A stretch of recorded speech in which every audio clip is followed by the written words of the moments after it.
Well, tonight, the country marks exactly 60 years and 2 days since Kenya got internal self-rule from the British government.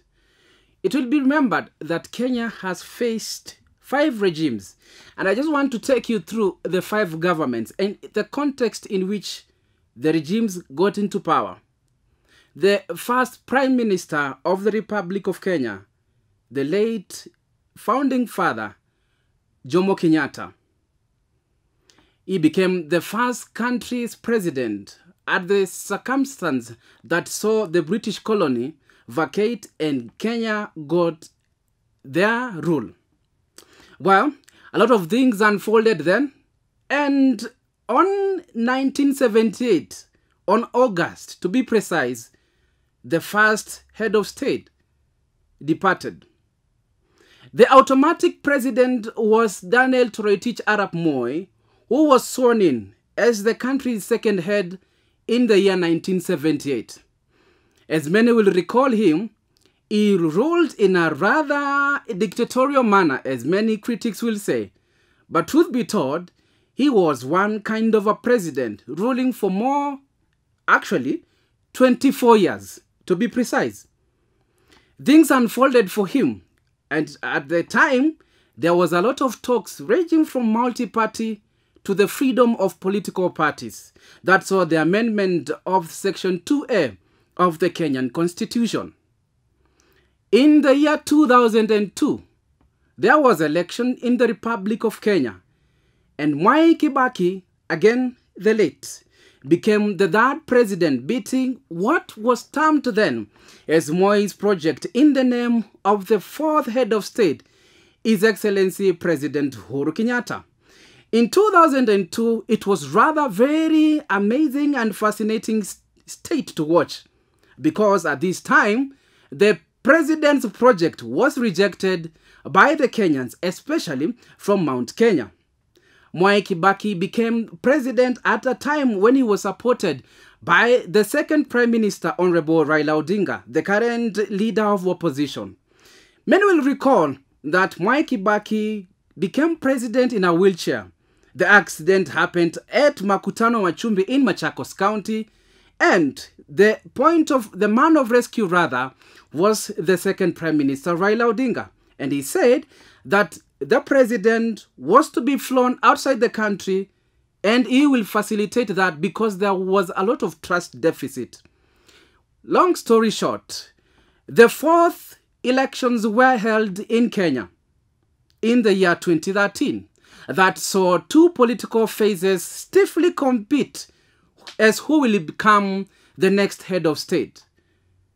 The former President Uhuru Kenyatta, in a very unlikely manner, did combine with the fifth president of the Republic of Kenya, His Excellency President William Ruto, to beat the former Prime Minister, together with Honorable Kalonzo Musyoka. Many will recall this was at a time when the two leaders of Jubilee then were facing the Hague cases in Netherlands. Was it a mistake for Kenyans to allow these two who were facing prosecution to become the head of state? Well, as they say, the rest is history. The next general election was in 2022. This one was, I could say, rather very interesting because the president's favorite candidate was the opposition leader, and the deputy president became the opposition in a government which saw an handshake arrangement between President Uhuru Kenyatta, the former Prime Minister Raila Odinga, and the deputy president, now the president, William Ruto. It is important to note that these people have been in the political arena from days on end, and now Ruto became a president, beating all the odds. The context in which the president became president is, I could say, rather very, very fascinating. He ran the narrative of, is it hustlers versus dynasty? Or is it the employed versus the unemployed? This, my take tonight, I want us to really take a very keen eye on the latest developments in the world of politics. President Ruto assumes into office 8 months down the line and faces a very stiff opposition in regards to the policies that is bringing on the table. The elephant in the building being the Finance Bill 2023. Now, without a doubt, it is important for all of us to note that the government gets the funds from taxes. This bill, rather, proposes a lot of amendments in regards to how the government of Kenya will obtain taxes from the common mwananchi. Should I say the so-called Wanjiku? The 3% housing levy has attracted a lot of debate. PS Charles Hinga, on a very sweaty interview by the media, explained how this fund is going to set up and is going to operate. President William Ruto yesterday at Embu County, when Kenya commemorated 60 years of independence, said that he will not relent in ensuring that the 3% housing levy is going to be implemented. Are these punitive measures? Well, time will tell.